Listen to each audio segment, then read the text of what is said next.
pada tunas bangsa menuju masa depan gemilang, menjadi harapan di masa datang. Universitas Negeri Padang, namamu ku junjung tinggi dan ku agungkan, membahana di Nusantara, perkasa dan bangga menatap dunia. Gerakan angkasa irama untuk mencapai cita-cita, berdasarkan pada pidana, wujud nyata pengabdian. UNP, Universitas Negeri Padang, jaya selamanya, selamanya.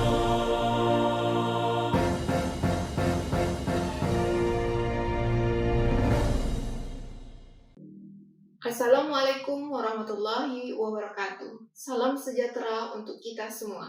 Perkenalkan, nama saya Rami Wiza, salah seorang dosen pada program studi Pendidikan Agama Islam Fakultas Ilmu Sosial di Universitas Negeri Padang. Saya mengampu beberapa mata kuliah seperti ilmu sorof, ilmu nahwu, dan bahasa Arab. Pada kesempatan kali ini, izinkan saya menyampaikan pernyataan diri dosen dalam unjuk kerja Tridharma Perguruan Tinggi atau disingkat dengan PDD UKTPT pada unsur pengajaran. Dalam penyampaian deskripsi mata kuliah, saya memilih salah satu mata kuliah yang saya ampu pada semester gasal, yaitu ilmu sorof. Penjelasan pembelajaran ilmu sorof ini akan saya sampaikan melalui 3 hal yang disingkat dengan DIA, Delivery, Interaction, and Assessment. Bagian pertama, delivery, meliputi deskripsi mata kuliah, kemampuan yang diharapkan, materi pembelajaran, sistem pembelajaran, dan metode pembelajaran. Adapun deskripsi mengenai mata kuliah ilmu sorof ini, ilmu sorof merupakan ilmu yang mempelajari pengetahuan tentang dasar sighat atau bentuk kata, serta perubahannya dari segi penambahan, pengurangan, penggantian huruf yang mempengaruhi perubahan makna pada teks-teks berbahasa Arab atau fahmul makruh, tanpa mengenyampingkan kemahiran menulis, maharah kitabah, kemahiran mendengar, maharah istima', dan kemahiran berbicara, maharah takallum. Kode mata kuliah ilmu sorof ini adalah PAI 116111305, berbobot 3 SKS, 2 SKS teori, dan 1 SKS praktek, dan merupakan mata kuliah wajib program studi Pendidikan Agama Islam pada semester gasal, dan dilaksanakan sebanyak 16 kali pertemuan, 14 pertemuan penyampaian materi, 2 pertemuan untuk ujian tengah semester dan ujian akhir semester. Adapun kemampuan yang diharapkan yaitu capaian pembelajaran lulusan prodi yang dibebankan pada mata kuliah. Hal ini digunakan untuk pembentukan atau pengembangan sebuah mata kuliah yang terdiri dari aspek sikap, yaitu menghargai keanekaragaman budaya, pandangan, agama, dan kepercayaan serta pendapat. Kemudian aspek keterampilan umum, yaitu mampu mengambil keputusan secara tepat dalam konteks menyelesaikan masalah di bidang keahliannya berdasarkan hasil analisis informasi dan data. Aspek keterampilan khusus yaitu mampu memformulasikan dan menginformasikan penentuan bentuk kata dalam tulisan berbahasa Arab. Kemudian aspek pengetahuan, mahasiswa mampu mendeskripsikan ruang lingkup ilmu sorof, objek kajian, tujuan, dan kegunaan ilmu sorof. Adapun capaian pembelajaran mata kuliah atau yang disingkat dengan CPMK adalah 1. Memberikan argumen tentang perbedaan bentuk kata, isim, fi'il, dan harfun. 2. Membedakan jenis kata muzakkar dan mu'annas. 3. Memetakan tasrif lugawi pada isim dan fi'il. 4. Memetakan tasrif istilahi pada wazan fi'il. Hal ini menurunkan pada kemampuan akhir tiap tahapan belajar atau kita kenal dengan sub-CPMK.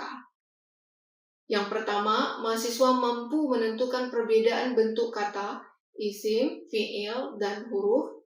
Yang kedua, mahasiswa mampu menentukan isim dari segi jenis dan perubahan bentuk dari segi jumlahnya. Yang ketiga, mahasiswa mampu memetakan ad-domair atau kata ganti dan penggunaannya dalam kalimat. Yang keempat, mahasiswa mampu menentukan bentuk isim isyarah atau kata tunjuk dan penggunaannya dalam kalimat. Yang kelima, mahasiswa mampu menentukan perubahan pada tasrif fi'il madi atau kata kerja yang telah berlalu. Yang keenam, mahasiswa mampu menentukan perubahan pada tasrif fi'il mudhari', kata kerja yang sedang berlangsung. Yang ketujuh, mahasiswa mampu menentukan perubahan pada tasrif fi'il amar atau kata kerja perintah. Yang kedelapan, mahasiswa mampu menentukan perubahan tasrif istilahi pada wazan fi'il atau timbangan kata kerja. Adapun materi pembelajaran yang akan diterima oleh mahasiswa selama 1 semester ini yaitu 1. Aqsamul kalimah atau pembagian kata, isim, kata benda, fi'il, kata kerja, dan harfun, kata yang tidak memiliki makna kecuali bergabung dengan isim dan fi'il. Yang kedua, al-ismu min nahiyati nau'ihi wa adadihi, isim dari segi jenisnya dan jumlahnya. Ad-domair atau kata ganti, ada al-munfasil, muttasil, baris, dan mustatir. Yang keempat, asma'ul isyarah, yaitu kata tunjuk, lil qorib, untuk yang dekat, lil ba'id, untuk yang jauh. Yang kelima, tasriful fi'lil madi, yaitu perubahan bentuk kata pada kata kerja yang telah berlalu. Tasrifu fi'lil mudhari', yaitu perubahan kata pada kata kerja yang sedang berlangsung. Yang ketujuh, tasrifu fi'lil amri, yaitu perubahan kata pada kata kerja perintah. Tasriful istilahi, yaitu perubahan bentuk kata dari segi istilah. Bahasa pengantar yang digunakan adalah bahasa Indonesia dan diselingi dengan bahasa Arab karena sekitar 70% mahasiswa banyak yang belum pernah belajar bahasa Arab. Adapun buku rujukan diantaranya yaitu Al-Qawaidul Lughatil Arabiyyah karangan Ahmad Al-Hashimi, Jami'ud Durus Al-Arabiyyah karangan Mustafa Al-Kulayyan, Awdahul Masalik karangan Ibnu Hisam Al-Ansari. Untuk referensi lainnya, mahasiswa dibebaskan mencari referensi tambahan yang tidak menggunakan bahasa pengantar bahasa Arab. Dan materi lain juga dapat diakses melalui channel YouTube saya yang berisi kesimpulan setiap materi pelajaran yang dapat diakses melalui channel Mihrab Bahasa Arab Channel. Channel ini terbuka untuk umum dan berdasarkan YouTube studio saya, dinyatakan bahwa masyarakat Indonesia pernah mengakses channel ini, diakses oleh masyarakat Malaysia dan diakses oleh masyarakat yang ada di Thailand. Dengan video yang paling banyak ditonton, sebanyak 12.000 kali tayang dengan judul Tanda-tanda i'rab pada keadaan rafa, nasab, jar, dan jazam. Sistem perkuliahan yang saya gunakan yaitu perkuliahan dilaksanakan secara luring atau tatap muka di kelas dan daring secara online melalui LMS atau Learning Management System UNP yang dapat diakses pada elearning.unp.ac.id. Pembelajaran difokuskan secara luring dan jika tidak memungkinkan dapat secara online. Sedangkan proses pengambilan presensi, materi yang akan disampaikan, dan tugas dapat diakses secara online melalui e-learning UNP. Metode pembelajaran yang digunakan yaitu Discovery Learning dan Problem Based Learning dengan menggunakan metode gramatikal, ceramah, tanya jawab, studi kasus, dan khusus untuk diskusi kelompok dan presentasi laporan hasil analisis teks disampaikan setelah pelaksanaan ujian tengah semester. Bagian kedua, interaction, meliputi interaksi antara dosen dan mahasiswa, serta mahasiswa dengan mahasiswa. Adapun interaksi saya dengan mahasiswa dapat berlangsung di kelas dalam bentuk diskusi dan tanya jawab, atau pembimbingan yang dilakukan di luar kelas, atau diskusi melalui grup WhatsApp dan pada forum diskusi yang ada pada e-learning UNP. Bagian ketiga, asesmen. Sistem penilaian mata kuliah ilmu sorof ini meliputi 5 aspek penilaian. Yang pertama, ujian tengah semester. Materi yang diujikan meliputi materi perkuliahan pada pertemuan kedua sampai pertemuan ketujuh dalam bentuk tes pilihan ganda atau esai, yaitu analisis kasus. Persentase penilaian adalah 15%. Aspek penilaian kedua yaitu ujian akhir semester. Materi yang akan diujikan meliputi materi perkuliahan pada pertemuan sebelum UTS sampai pertemuan terakhir. Hal ini dikarenakan bahasa Arab memiliki keterkaitan antara materi yang satu dengan materi yang lainnya. Ujian akhir semester ini dilaksanakan sesuai dengan kalender akademik dalam bentuk tes pilihan ganda atau esai atau analisis kasus. Persentase penilaiannya adalah 20%. Aspek penilaian ketiga yaitu dari tugas dalam bentuk ringkasan pre-existing material dan laporan analisis kasus, baik yang dilakukan di kelas maupun yang dilakukan di luar kelas. Persentase penilaian 10%. Kemudian, kuis.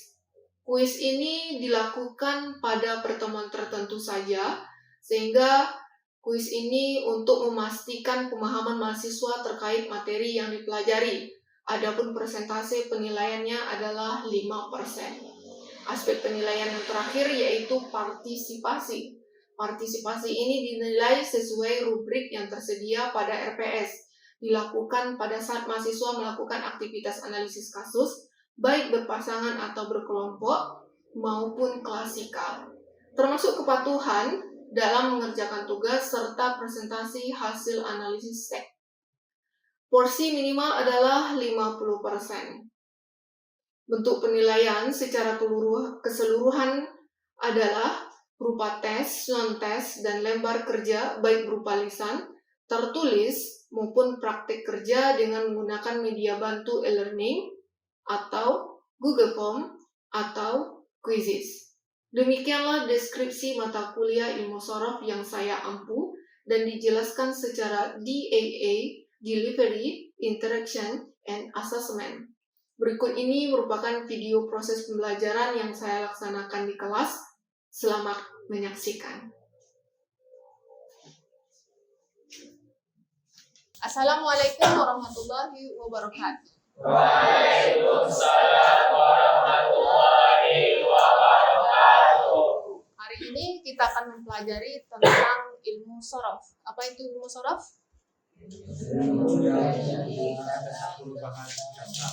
Ilmu sorof adalah ilmu yang mempelajari bentuk kata di dalam bahasa Arab. Ada beberapa hal yang akan kita pelajari hari ini. Sebelum itu, kita akan mulai dengan berdoa. Mari berdoa di dalam hati masing-masing. Berdoa, kita mulai.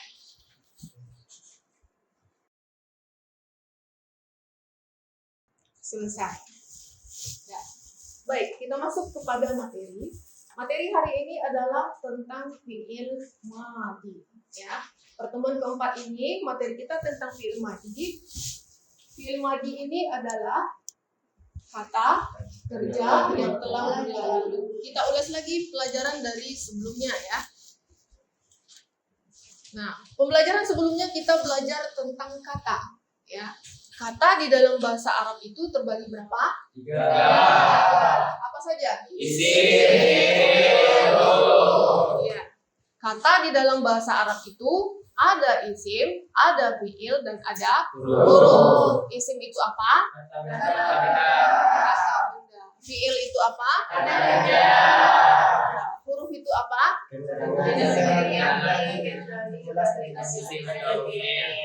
Kata yang tidak memiliki makna kecuali dia bergabung dengan isim ya. Isim sebelumnya kita telah pelajari. Hari ini kita khusus belajar tentang fi'il atau kata kerja. Nah, kata kerja dalam bahasa Arab terbagi pada berapa? 3. Ya. Kata kerja di dalam bahasa Arab ya. Al-fi'lu min haitsu zamanihi. Fi'il dari segi waktunya dibagi ke dalam bentuk 3 ya. Yang pertama disebut dengan fi'il madi, al-fi'lul madi, kata kerja yang telah dilaksanakan. Yang kedua adalah fi'lul mudhari', kata kerja yang sedang dilaksanakan. Yang ketiga adalah fi'il amar atau kata kerja perintah. Jadi di dalam bahasa Arab itu ada 3 bentuk kata kerja ya. Yang pertama fi'il madi yang telah dilaksanakan, yang kedua fi'il mudhari' yang sedang dilaksanakan, yang ketiga fi'il amar.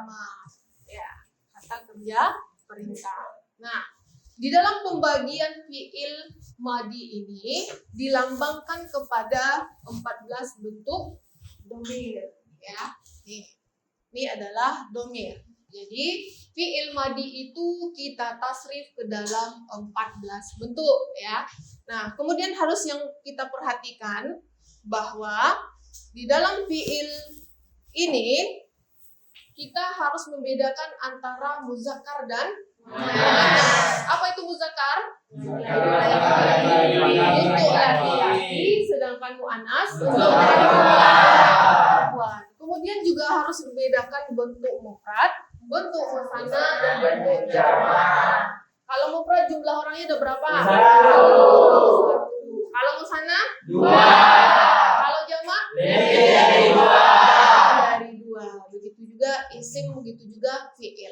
Jadi fi'il itu kita bagi ada muzakkar, ada untuk muannas. Seperti ini ya, ada kelompok muzakkar, ada kelompok muannas. Kemudian dibagi lagi, ada jumlahnya 1 orang, ada jumlahnya 2 orang, ada jumlahnya lebih dari 2. Nah, disebut dengan jamak. Nah, yang ini nanti akan ada pengelompokan orang pertama, orang kedua, dan orang ketiga. Yang orang pertama itu adalah al-mutakallim, si pembicara. Ibu yang sedang berbicara ini kita sebut dengan si pembicara. Bisa digunakan untuk laki-laki, bisa digunakan untuk perempuan. Ya, jadi al-mutakallim dan al-mutakallimah yang ada di situ ya. Jadi dilambangkan dengan kata gantinya atau domirnya ana. Untuk musanna atau jamak 2 orang atau lebih, nah domirnya adalah nahnu. Kelompok kedua ini adalah lawan bicara, orang yang ibu ajak bicara. Kan ada yang laki-laki, ada perempuan. Kelompok yang laki-laki disebut dengan mukhatab, kelompok perempuan disebut dengan mukhatab. Nah, ini pembagiannya.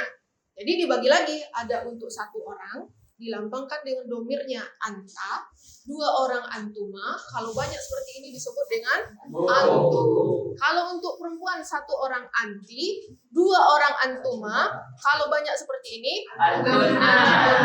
Jadi kalau banyak ibu bilang kayak gini antum, kemudian yang perempuan antuna. Nah, itu orang kedua. Orang pertama, orang kedua yang diajak bicara, orang yang kita bicarakan itu adalah kelompok ketiga. Ya, dia tidak berada di sini, tapi kita bicarakan. Ya, kita bicarakan dia tidak berada di sini. Dia, nah kita artikan ya, dia ada untuk laki-laki, ada untuk perempuan. Ada jumlahnya 1 orang, ada jumlahnya 2 orang, dan ada lebih dari 2 orang. Sampai di sini ada pertanyaan? Hal indakum soal? Oke, Dah. Ini adalah bentuk penambahan pada fi'il madi. Dia tadi ditasrif menjadi 14 ya. Ini adalah tambahan. Yang berwarna merah itu adalah tambahan untuk fi'il madi. Ya, tambahan untuk fi'il madi. Jadi kalau pada huwa tidak ada tambahan. Contohnya seperti kataba ya. Tidak ada tambahan. Tapi kalau untuk selebihnya yang berwarna merah ini ada tambahannya. Masing-masing ada tambahannya. Ya. Kalau untuk huma ada alif bagian belakangnya. Titik-titik ini nanti diisi untuk fi'il ya yang akan kita masukkan. Ada untuk hum waw. Kemudian ada untuk hiya ta maftuhah yang sukun, ada untuk huma ta, hunna na. Nah, mulai dari sini huruf akhir sebuah kata kerja wajib kita sukunkan. Ya. Kemudian untuk anta ada penambahan ta, antuma ada tuma, antum ada tum, anti ada ti, antuma ada tuma, antunna ditambah tunna, sedangkan ana tu, nahnu, na. Ya. Jadi ini adalah rumus untuk fi'il madi, penambahan pada bagian akhir kata. Oke. Kita masuk kepada contohnya. Nah, ini contohnya. Kita ambil dari kata kataba. Ya. Oh, kita bilang si Ahmad telah menulis. Kataba Ahmad. Ya, kataba Ahmad. Karena Ahmad termasuk orang yang kita bicarakan ya. Kita lihat penambahannya dulu. Kalau untuk huma ada penambahan alif dari kataba menjadi kataba. Kalau untuk hum ada penambahan waw jadinya katabu. Nah, selanjutnya kalau untuk hiya jadinya katabat. Kalau untuk huma katabata. Kalau untuk hunna katabna. Sesuai ya dengan rumusnya, ini ada penambahnya katabna. Mulai dari sini ya, huruf akhirnya kita sukunkan sampai di belakang. Kita lihat. Nah, anta katabta. Udah mulai ya, disukunkan huruf sebelum akhir dari kataba. Ingat, ini barisnya jangan diubah. Kataba, huruf sebelum akhir kita sukunkan katabta. Katabtuma. Katabtum. Nah, kita lihat untuk mukhatabah. Katabti. Katabtuma. Katabtuna. Nah, untuk ana dan nahnu, katabtu dan katabna. Ya, katabtu dan katabna. Ini semua adalah perubahan dari fiil madi. Jadi ada 14 bentuk. Ini semuanya dilambangkan dengan 14 domir. Nah, ini semuanya adalah perubahannya. Nah, sekarang kita praktek. Kalau disebutkan domirnya, silakan sebutkan fiil madinya. Ya, Ibu sebutkan salah satu domirnya. Ibu bilang hum. Fi'il madinya kataba saja. Kita latihan di kataba dulu. Ibu sebutkan hum berarti katabu. Ya, anta. Katabu. Antunna. Ana. Ana. Katabu. Kurang konsentrasi. Nahnu. Anti. Antum. Ana. Ana. Hiya. Katabat. Ya, katabat. Hiya, katabat. Nah, ini proses perubahannya ya. Jadi ini digunakan untuk kata kerja yang telah berlalu. Jadi nanti kita bertanya kepada teman ya, apakah kamu telah menulis pelajaran? Bagaimana cara kita bertanya nanti?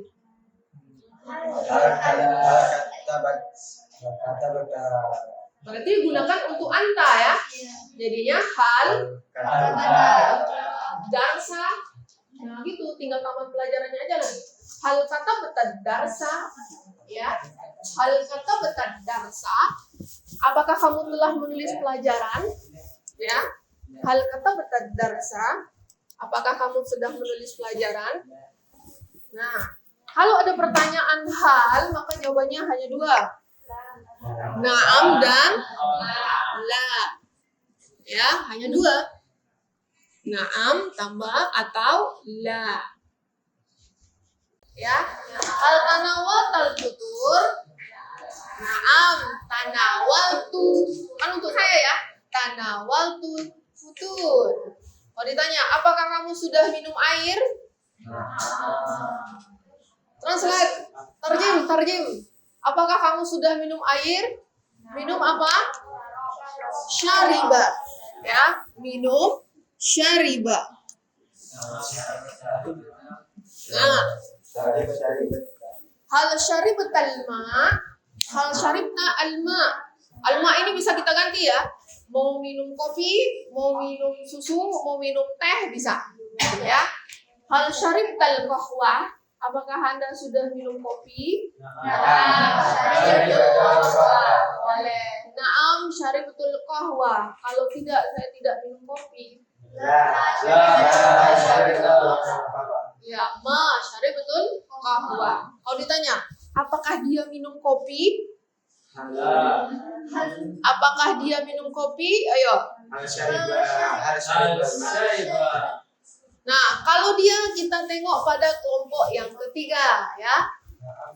Apakah dia untuk muzakkar atau untuk muannas? Kalau seandainya muzakkar, berarti pakai gua, ya. Hal syaribal qahwah, kita tanya ya. Nih, orang pertama, orang kedua. Ada laki-laki. Kita sebenarnya ingin menyuguhkan minuman apa gitu ya? Apakah dia udah minum kopi gitu ya? Hal syaribal qahwah. Tidak, dia nggak minum kopi gitu ya. La ma syaribal qahwah. Nah, gitu dia. Atau seandainya perempuan, la ma syaribat. Berarti ya, tambahkan tambah Tuhan yang sakin. La ma syaribat qahwah. Tidak, dia tidak minum kopi. Tapi dia tadi minum misalnya teh. Nah, misalnya bal, hiya, syaribat, asyai misalnya. Tapi dia minum teh, dia udah minum teh gitu. Dia nggak perlu lagi minuman atau suguhan yang lain. Ya, al-istintaj, kesimpulan hari ini berarti dalam pengelompokan setiap pembicaraan itu ada orang pertama disebut dengan mutakallim dan mutakallimah, ada orang kedua disebut dengan mukhatab-mukhatabah. Mukhatab-mukhatabah ini adalah lawan bicara ya yang ada di hadapan kita. Ini kalau kita tasrif atau perubahannya ada 6 tadi ya. Ada untuk anta, antuma, antum, anti, antuma, antunna. Dan bentuk yang ketiga yaitu ghaib dan ghaibah, orang yang kita bicarakan, yang tidak berada di sini. Ada ghaib dan ghaibah. Ghaib untuk muzakkar, ghaibah untuk muannas. Ini orang bentuk ketiganya, ya. Orang bentuk ketiga. Nah, ada perubahan 6 ya. Ada huwa, ada huma, ada hum, ada hiya, ada huma, dan ada hunna. Nah, sampai di sini ada pertanyaan? Tidak ada pertanyaan? Hal fahimtum? Nah, itu juga fi'il madhi ya. Apakah kamu semuanya udah paham? Kan paham. Jawabannya fahimna. Sebenarnya ada kata na'am ya. Na'am fahimna tapi bisa dihilangkan ya. Kita ulangi lagi. Hal fahimtum? Fahimna. Hal indakum su'al? Mafi. Kalau tidak ada, mafi. Kalau seandainya ada, indi su'al. Tunjuk tangan, indi su'al. Ya. Kalau tidak ada, berarti jangan lupa ini ada tugas untuk e-learning kita. Silakan kirimkan. Di situ ada petunjuk soalnya dan kirimkan sebelum deadline waktu yang ditentukan. Ya, karena ini sangat berpengaruh untuk penilaian akhir pada materi pembelajaran hari ini. Baik, kita tutup dengan doa kafaratul majlis. Subhanallahumma wa bihamdika asyhadu an la ilaha illa anta astaghfiruka wa atubu ilaik. Nah, insyaallah naltaqi fil usbu'il qadim. Insyaallah ya, kita akan bertemu minggu depan pada pelajaran yang sama, tentu dengan materi yang berbeda. Nah, assalamualaikum warahmatullahi wabarakatuh. Waalaikumsalam warahmatullahi